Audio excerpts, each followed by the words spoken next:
Hey, this is Derek Murphy from Creative Indie, and I wanted to make this video to talk about how to get 1,000 pre-orders for your next book launch. So in this video, I'm going to talk about how I've done it in the past, how I'm going to do it again this winter, and why it may not be the right move for you. People also ask me, should I even do pre-orders? So that's also something we're going to talk about.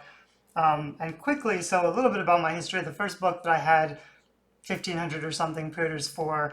The first book got a BookBub, and then I had book two out on pre-order. So basically, because book one was doing so well, people were buying the sequel, which totally works, but you can't really rely on getting a BookBub, and it's been more and more difficult to advertise profitably and to make that kind of traction happening. So in my experience, just having one book and a sequel up might not be enough, although it definitely does help if you're running ads to maybe a book one and it's not profitable. By putting book two up on pre-order, your profit margin goes up a little bit. Even though you don't really get paid for those pre-order sales until later, you can feel a little more comfortable about advertising, knowing that you're going to be earning a little bit more.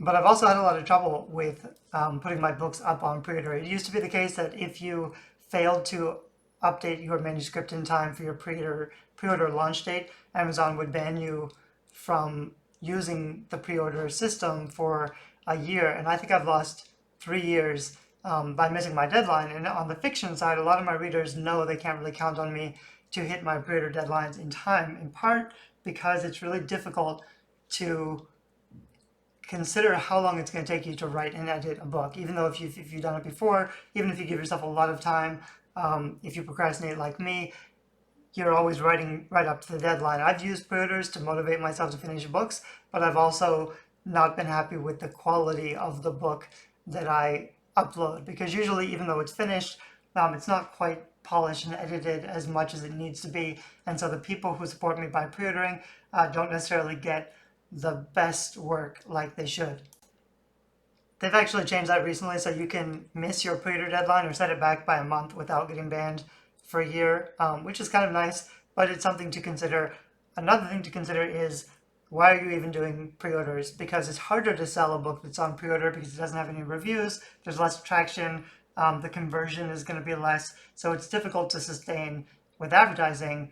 And also, at least on Amazon, the reason a lot of people do pre-orders is because if you're list aiming, if you're trying to get a USA Today bestseller or a Wall Street Journal, which incidentally I've done a few times in the past, but it takes a lot of effort, and a lot of those books that hit the list, they're not actually earning a profit. They spend really big on advertising to have a big launch and hit those lists. And for sales to be counted towards those lists, I think it's like 10,000 sales at least, but there's rules about you need 500 on iBooks and 500 in print or Barnes & Noble. There are other resources if you want to learn how to do that, but it's a really massive long-term campaign just to hit the list. It doesn't necessarily translate into long-term sales. And on Amazon, especially, some other platforms, they count all the pre-order sales at the same time, so you can have a big boost during your launch, but Amazon doesn't really do that. They'll count your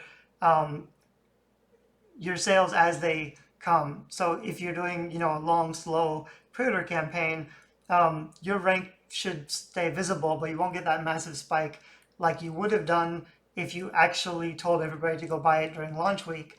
So the value of a launch campaign is to get everybody to buy it in the same few days and get to the top of Amazon, top 100 or something, so that you get a lot of visibility, and that's where the real earnings can start to come. Even if you're breaking even with ads, just to get there, once you're that high in the Amazon store, you might make some extra money with the extra visibility.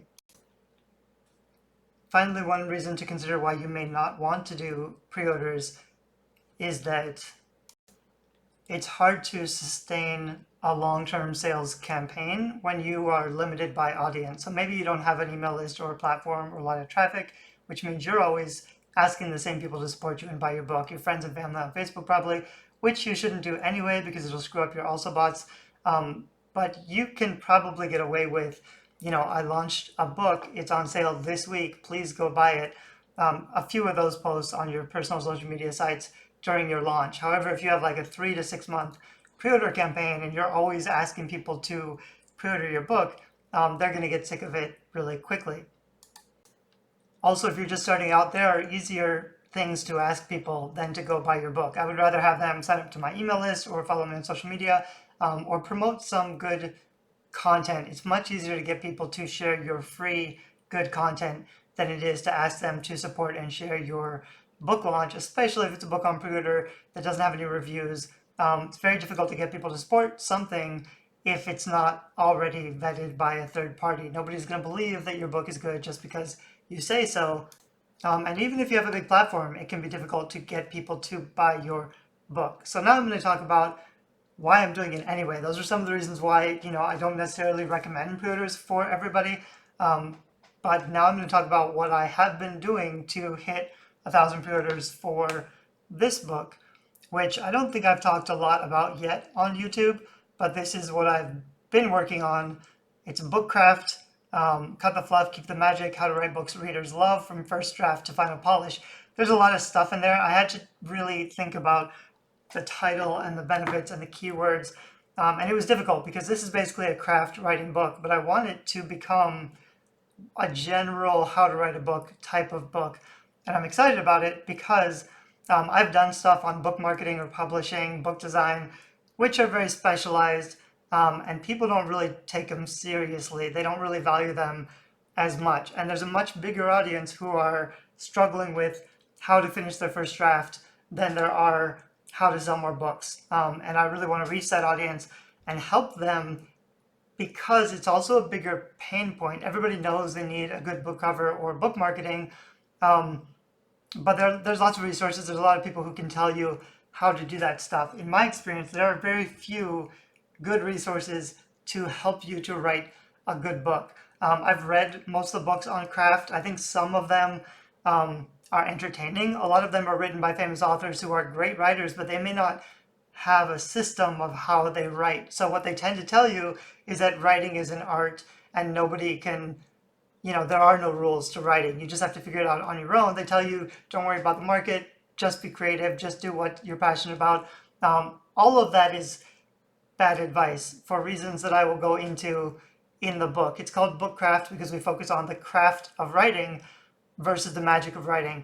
The magic is great. If you can turn it into the magic and magically be inspired to passionately write the next best-selling book, amazing. Most authors can't do that, and even the authors who can do that need and could benefit from structure, and there aren't really any hard and fast rules for writing a book. There's some stuff with screenwriting that's pretty good. I feel like there isn't as good of information teaching people how to write commercial fiction. A lot of it is about when I say the craft, a lot of people think about the craft as in the quality, and they would be talking about the literary aspects of the prose, which is not at all what I'm talking about. A lot of what I focus on is story structure, and I got into it because I was doing book marketing and publishing. I started writing fiction, and I've also been I've been a developmental editor for many years. I have a PhD in literature. I wanted to learn how to write better fiction and nonfiction. I'm revising all of my nonfiction books this year based on all of the new epiphanies I discovered when I was working on this book.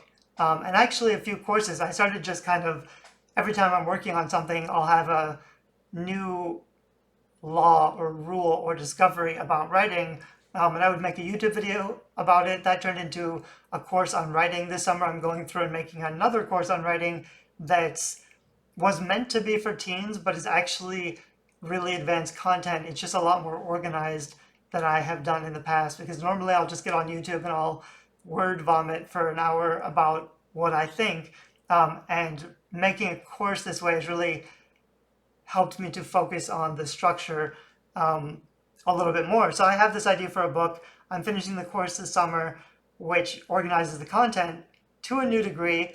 And a lot of it is stuff that maybe you've heard before, but I've never seen it codified and organized this way before, in a simple, easy to use, absolutely necessary formula for writing better books, both fiction and nonfiction. So I'm excited about the book. sorry I got off track. I want to tell you how I'm focused on my 1,000 pre-orders. So these are some of the things that I'm doing. Some of these things you can do with whether or not you have a platform. Some of them I can only do because I've built a platform, and even so, having a platform isn't really all it's cut out to be. One of the first things I did on creativeindie.com, if you go there, you'll see my header is just a big splash page for the book. Basically, it says pre-order your copy now. I also have that in my sidebar.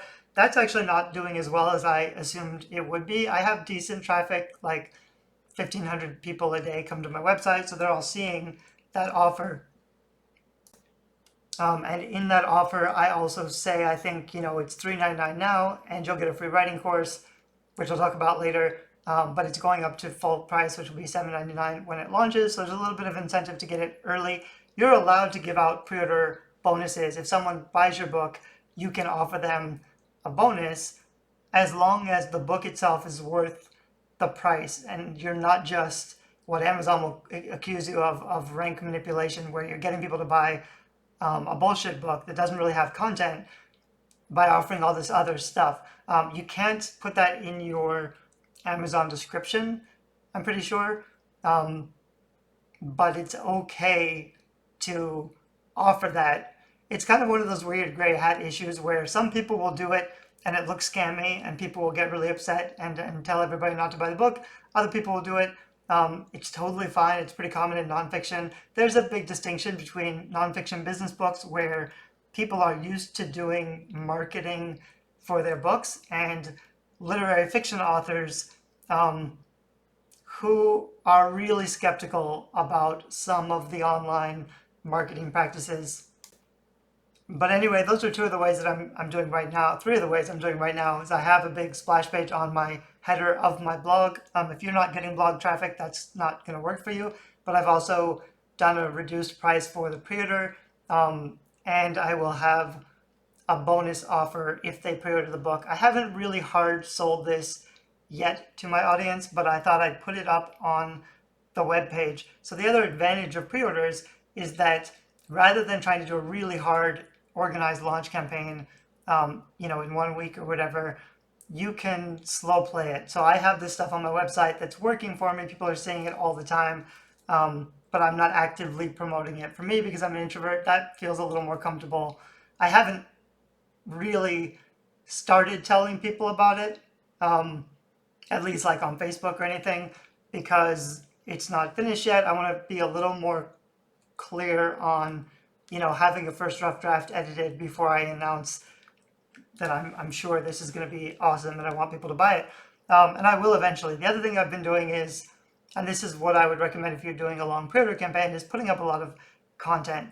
So one of the things I've been doing this summer is this writing camp, and part of the reason I'm doing it is so that I have something to email people. I don't email my list very often. I actually have a list of about 80,000 people, but a lot of them signed up for, book design templates or something. They may not necessarily be fans. They may not know, like, and trust me. They may not be interested in a book on writing.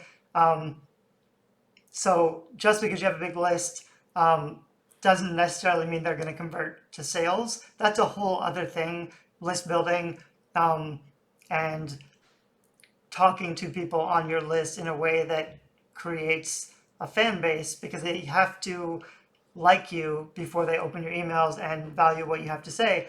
And I have other videos on all that stuff if you want to look later. But so while I'm doing this course, I've been putting them in a course which is free, and I've also been putting them all up on YouTube, which is also free. This is really high level content, and there's about 1,000 people in the course. I've promoted to my list a few times, but I'm also trying to every week send a video to my list saying, this is what I did in my course this week. Here's the video on YouTube, which I'll talk more about in a minute. I don't feel like I've been using YouTube very well, but I'm up to about 20,000 subscribers, and I should be doing better. You might notice I've tried to change the lighting. I got a new camera today and a new microphone, so hopefully the quality of the video improves a little bit. So in these weekly emails that I've been sending out, which is really good content about writing stuff. I think next week, I just made a video. Right now I'm in the editing stages, so I'm going through my 3-stage editing process. I just made a video about the show don't tell rule, which I think is really good. I put it up on YouTube. So I'll send that email out to my audience. And in the footer of those emails, I have that offer with a link to the book. So consistently, if I just told them, and I will eventually, I'll email them all and try to do a hard sell, like go buy my book. But right now, just for like 3 months every week in the footer of my emails, I'm saying you should go get this book. Like if you don't have time to watch all these videos, then this is all just practice for the book and you should go buy it because you'll get bonuses and it's on sale anyway. So that's kind of like a soft sell before the actual launch, which will happen once the book is ready and I'm more confident really promoting it. I should have made a list about these tactics before, and I didn't. I think I've mentioned 3 or 4. The next one I'm going to talk about, let's call it number 4, is influencers. And I don't usually recommend reaching out to influencers for most authors because you probably don't have anything to offer. So just reaching out and saying, hey, I have a book, will you promote it? They probably won't because there's nothing in it for them. That's a really big ask to get somebody to give you feedback or to read your book, and an even bigger ask to get them to share it. If they already trust you, if they're friends with you, they might share it without reading it. But most influencers will at least, check through the first chapter to make sure it's decent because you're really, they're putting their trust on the line by promoting something that may not be very good. So you can build up social trust and social karma over time. I personally don't like reaching out to people for favors at all. But what I've been doing recently is if someone reaches out to me for a favor, I'm more inclined to say yes if they have an audience because I can say sure, and would you mind sharing my book, in December. The best time to reach out to influencers is 6 months before. I got that tip from Tim Grail, who does great book marketing, book launch stuff also, because nobody has anything planned 6 months in advance. So if you ask them, they're going to be like, sure, I guess I'm not busy in 6 months, and they can put it on their schedule really easily. You can think about whether that's going to be a podcast or a guest post, or just like they're going to mention it to their email list. You might want to think about what kind of content that's going to look like. If I was smarter, I would hire a VA to reach out to all these websites. I have a list of, the best writing websites that I know have my audience, and it would be smart to do guest posts during launch for all of those places. A guest post is a little bit easier because the offer, the value you're providing is the free content. So you can reach out to people who accept guest posts, write them something awesome, ask them to share it, during your launch, during the week of your launch. You're basically trying to be everywhere during the week of your launch so that you're kind of unavoidable. I also have a big list of podcasts that I could reach out to and ask, can I schedule myself as a guest on your podcast? And that's also something you can do. You really need, like if you're doing a press release, which I'll talk about in a minute, the thing about press releases is that they're not news. Publishing a book is not news. So you'd have to have a new angle that is relevant to a story and interesting to the media. Otherwise, they're not going to pick it up. Similar thing with a podcast. You couldn't just promote your book, but if you had useful, valuable information or content that you could share with whoever's audience, that might be fine, although you want to make sure it's the right audience for your particular book. Getting a bunch of visibility by random people doesn't make sense unless they're the right kind of people who actually want to read your book. So the next tip I want to talk about is advertising. And I mentioned earlier, advertising isn't really going to work very well for a pre-order book. But I like the idea of staying visible. Right now I'm just kind of testing things out. It's still way too early. What I could do is publish the paperback earlier, because once the paperback is up, people can leave reviews on the paperback version. So even if my launch week, like if I publish the paperback 3 weeks early, I could have people review it. I could give out ARC copies, which is another thing I'll try to keep track of. Anyway, I could do that if I want to get reviews up early. Then I could do a really hard advertising campaign on the ebook right before the launch because it would have some reviews and the conversion would be better. And I might do something like that, although I usually don't do the print book until after because most of my book sales are ebook. This particular book, if you've forgotten what we're talking about, I'll show you again, is Bookcraft. It's probably going to do pretty well with print sales. So I could actually test out with Amazon AMS ads. You can advertise the ebook or the print book. So I could be running ads just to the print book and test that out, which I might want to do. I also should be thinking about getting the audiobook produced, but I won't because the book isn't written yet. Later, I will think about that. I've never recorded an audiobook myself, but maybe I should. I'm not really sure how that's going to go down. The value of a print book, generally, print book sales are about 10% of your ebook sales, and audiobook sales are about 40% of your ebook sales.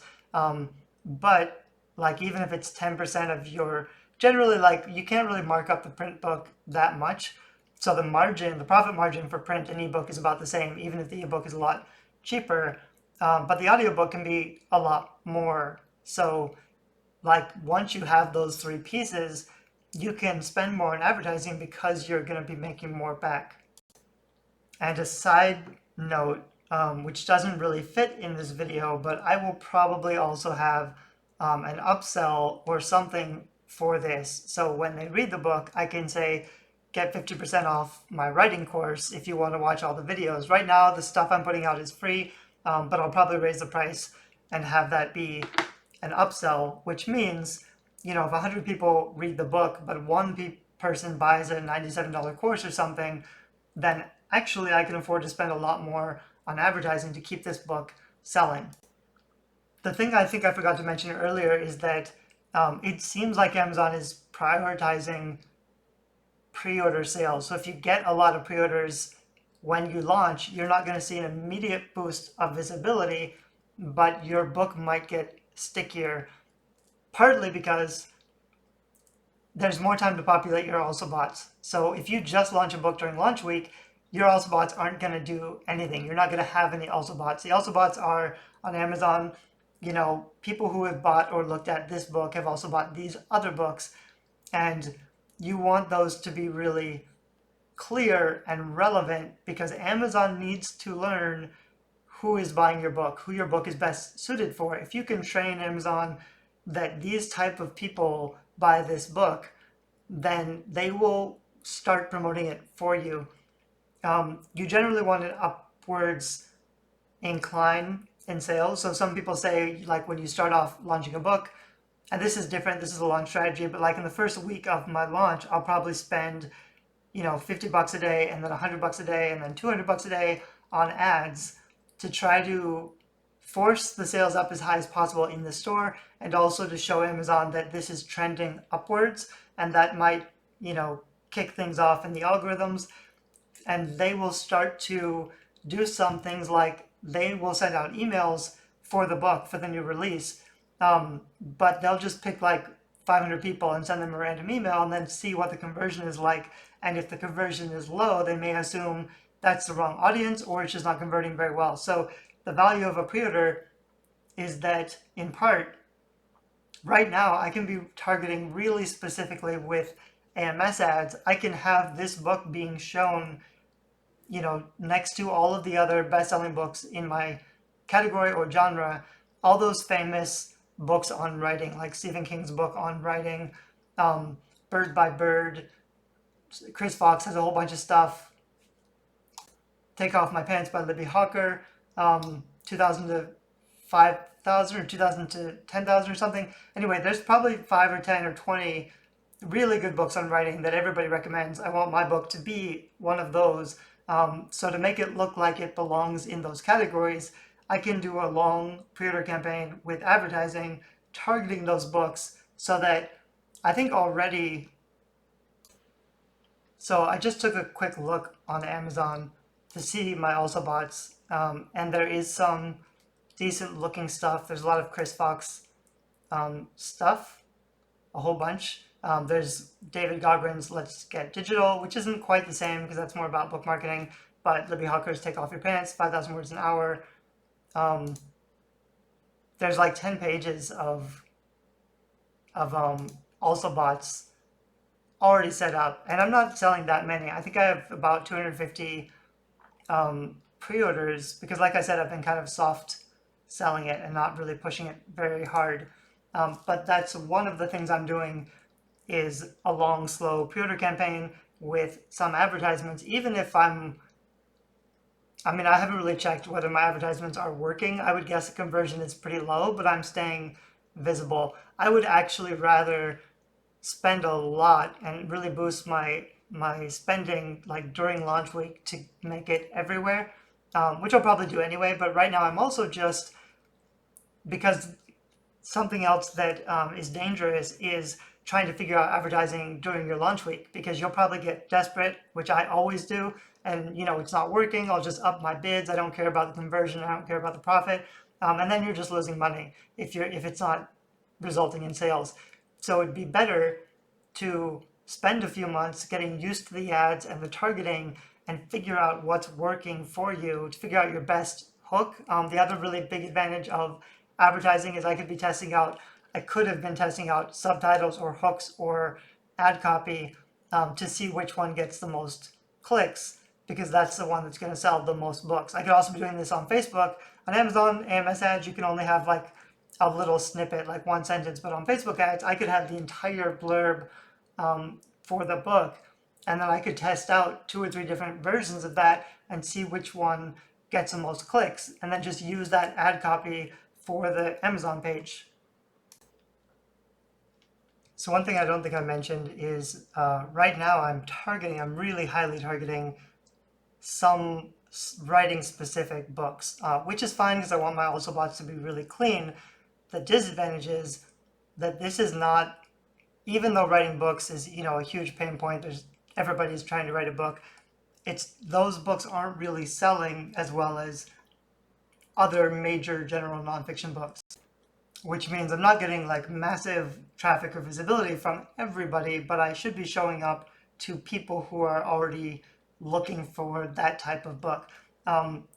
During the actual launch week, if I want to, like, increasing the bid or the spending may not actually do anything because my targeting is so limited. So I could do general targeting or trying to get in the right categories, or I could even pick a couple of bigger general nonfiction self-help books that aren't exactly writing related, but I can try to figure out if my audience is also looking for those other things.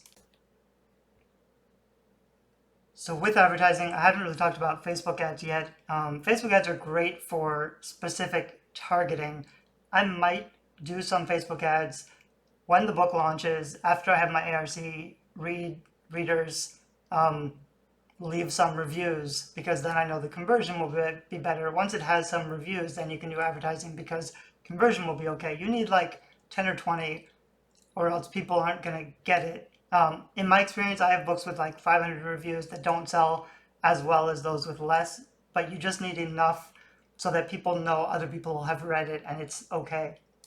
But with Facebook ads, you can get really selective with targeting, and you can also put out more different kinds of content. So for example, I could do a video ad with, showing the book or giving tips from the book or whatever, which I might do to drive sales when I launch. Although again, my goal is not really to have a massive launch. It's to have a good selling long-term book that earns revenue forever, basically, and also builds my brand and establishes me as somebody who really knows the craft of writing books. A few other advertising channels I've been playing around with are Reddit. I think Reddit is kind of a dangerous place to try book marketing, but you can also get really selective with groups and pages. So I could just target people who are writers, who are writing books, and I could show my ad just to those pages. It may not be the best return, but like I kind of said earlier, you kind of want to be everywhere at once so that not only do they see it, because they need to see it like 7 times before they even cognitively are aware of it, and then another 7 times before they finally take action. So you really need to be everywhere repetitively, and this is a mistake I've made often, like when I launch a book, usually I'll send 2 or 3 emails to my email list, and you really want to send like 7. You want to make sure they know about it. And the problem is you can't just say buy my book 7 times. So you have to think of 7 different ways to give value or introduce your book, which could be stories or quotes from other people or excerpts from the book. So I think Reddit ads could be kind of interesting. And the other one I'm playing with is Google ads, because certain websites like Publisher Weekly, I think, is a really big website with a lot of traffic. And I could just pay them. They have an advertising campaign. I could pay them to put an ad on their website or in their newsletter, which I might consider eventually. But in the meantime, they also run Google ads on their site, which means I can choose to run Google ads only on their website and nowhere else on the internet, which is really cool. And again, like doing it right now, I'm doing it and it's already working, but I'd have to spend more and I probably wouldn't be profitable right now while it's on pre-order. But during the launch week, once I have some reviews up, I could increase some budget just to make sure I'm on top of Publishers Weekly website for like the week of my launch. That's amazing visibility. So if I do that in tandem with all the other things, all the guest posts, all the podcasts, so that people are talking about it everywhere, and it's also on the head of Publishers Weekly, I think that would be kind of awesome. I haven't really talked about list building. In my case, I'm not building a list for this book. I already have a pretty big list. What I always tell people to do, and this tactic has been overused and it's not as strong as it used to be, but I recommend giving away a package of similar books to your book. So for example, I already made a blog post on Creative Indie that's like my favorite, my top 20 books on writing, the best books on writing for authors. Those are really great pieces of content that could rank well. It helps if you have an established blog, but still you could be organizing that kind of content. Or if you don't have a strong blog, you could put it on Medium or do a guest post on somebody else's blog where it's going to get more traffic. And then just at the end of that blog post, you'd feature your own book in that piece of content. So I would usually start with something like that. And then I would also run a giveaway where I would give away like a how to write a book starters library. These are my top 10 recommended books. I will ship you a package of these paperbacks. Plus, I might do another giveaway, like win a free book edit or something of really high value to get people to sign up to my list, and then I can use that list to sell the book. Or at the very least, I would use that list to start getting reviews, because if you build a list and just try to sell your book, you're still not going to have any reviews. People aren't going to buy it. So I actually use my list mostly, or I have done mostly, to get the reviews. I'll probably give out a few hundred ARC copies, which is an advanced reader copy. I'll give out the ebook. I use BookFunnel mostly for that. And the goal would be to get as many reviews as possible, although I also I'm usually in Kindle Unlimited, and I'll usually use my free days, and that's where I'll tell people to go download it, because the review will show as verified. Because I'm doing a long pre-order, I may not tell everybody that my book is free for a day, but I could do a limited ARC group where I could tell some people, it's going to be free for 24 hours, go download it, which I may not do immediately, although like you do want to get those reviews immediately. That's always kind of a question that you have to balance out. The other thing I have thought of doing, there's a really big writers conference this winter that I don't think I can go to, but I can probably donate something like a free book. So if I said, because they're always going to have like a gift bag, I could say, could I give a free postcard to put in the gift bags that have a link to a free ARC copy of my book, which I might do. There's always a balance of like, do you want to give out that many free copies, like 1,000 free copies, as opposed to just trying to sell the book? And it depends, but generally I would rather have 1,000 readers and hopefully get 20 or 30 reviews during launch week, knowing that there are millions of people out there who are trying to write a book who would buy it later, but it's not going to happen unless I get that initial traction, especially from the involved writers who are actively going to writing events and things like that. I could also just say, as a door prize, I'll send you 10 paperback copies, signed paperback copies, and you can give them out as a raffle or something. So those are options. When you ask people like that, like people have to kind of know who you are, and your book has to be really good. So it's got to have a great cover. It's got to have, like, you should have a nice website. Doesn't necessarily matter how many followers you have, but it has to have a good looking package, or else even if you're offering it for free, people aren't going to want to be involved or associated with it. So these are all the things I've kind of quietly been doing behind the scenes. Like I said, I'm only up to like 250 pre-orders right now. Once I've gone through it a couple times and it's pretty clean and I know what the content is going to be, I'll start promoting a little bit harder. And I also want to make sure there's a lot of buzz during the launch week when it's actually available. So I don't want to, like, be promoting it really hard for 6 months. And then when it comes out, people are like, this again, like I saw this in summer. Like, it doesn't trigger that this is new and exciting and cool and this is the time to buy it because I've been seeing it for so long. So I want to be a little bit careful about that. And then when it does launch and the conversion is good because I have those reviews, I'll want to push it as hard as possible. And again, it's specialized nonfiction, so like I don't know how high in the Amazon store I could even get it. Although I think it takes 100 sales in a day to get in the top 1,000 or so, which should be reasonably possible. Like, even if I do a pretty hard pre-order campaign, I'll still get more sales when it's launched and there are reviews. And I could also be transitioning, like, with pre-orders, I may be counting more on my audience and people who already know me.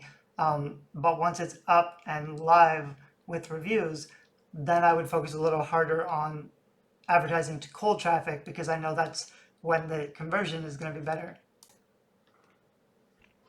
So the final thing I don't think I've mentioned is, and I mentioned earlier that I'm not really using YouTube as well as I should. So someone reminded me that, for example, at the end of all of my videos, or even at the beginning of all of my videos, rather than turning advertising on YouTube, I could say, like, hey, I'm Derek Murphy, my book is coming out in December, go buy the book, there's a pre-order link down below. I could be more forward thinking about remembering to suggest it more often in all the content that I make. In the next few months, while I'm editing this book specifically, I will probably be posting short YouTube clips or videos in addition to all the free writing course stuff that I've been putting up on YouTube. But I'll be pushing the book a little harder. I haven't talked about, like, YouTube ads, which is another thing. There's one other thing I haven't talked about yet, which was list building. So one of the things I did, I'm using Opt-in Monster. I've tried a lot of pop-up apps on my website, Creative Indie. Like I said, I get a lot of traffic, which doesn't necessarily convert to anything. So I put up like a splash page where they can land on my site.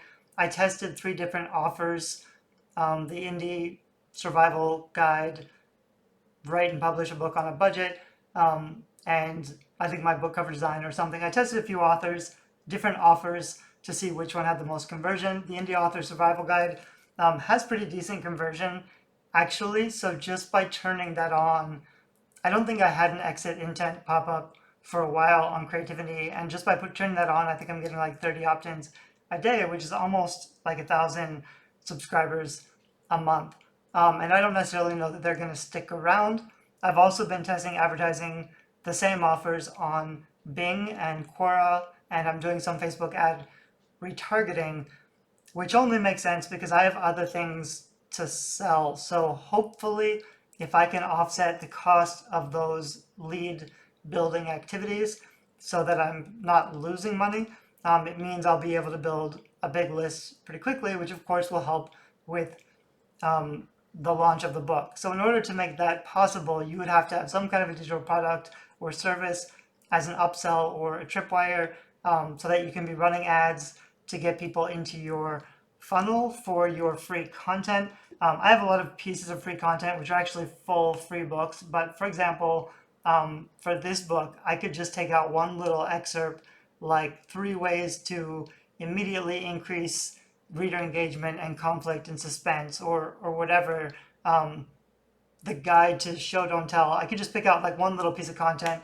turn it into like a 3 or 4 page PDF, which would be high value, and just run ads to that thing. So you can think of some easy, free, valuable piece of content based off your book, even if it's fiction. I have a couple of perma-free 15,000 word short prequels that lead into my series.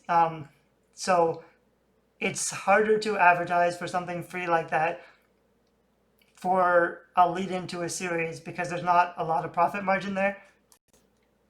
But if you can make it work so that you're building a relevant list before you launch your book, of course that list will help. So one of the things I did was put up that pop-up.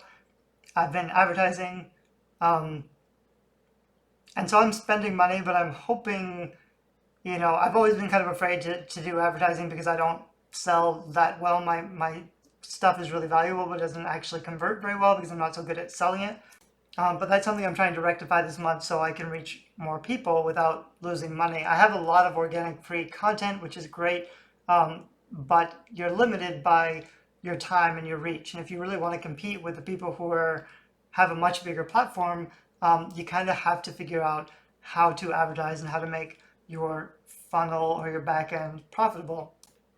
With YouTube specifically, I think I could add in something like I can fix a different end screen at the end of all of my videos that just promotes the book. YouTube is a different thing. Not everybody wants to do YouTube. It doesn't even make sense necessarily to build a big platform for yourself as a personality brand. Depending on the book that you're writing, you may not even want to do that. So there's lots of other ways to sell the book directly without being the face of the movement. But since I already have a YouTube channel, and some of my content does get quite a lot of views, I could try to distract some of those people, like the people who are watching my book formatting templates or whatever. They may not be aware that I also teach writers how to write. So I could change what I'm doing on those videos, and I could even add, like, at the top of all of my YouTube descriptions, I could add a link to get this book on pre-order or something. Anyway, I've talked probably about 10 different strategies to help you get your first 1,000 subscribers. Your first 1,000 pre-order sales. You can probably notice my attention and energy is kind of drained after talking for 45 minutes, so I'm going to go back to writing and editing. Let me know what you think of the new lights and camera and setup and sound. Hopefully it's been recording all of this. Yeah, let me know in the comments if you have any questions about how to get more pre-orders. Hopefully I told you something that could work for you.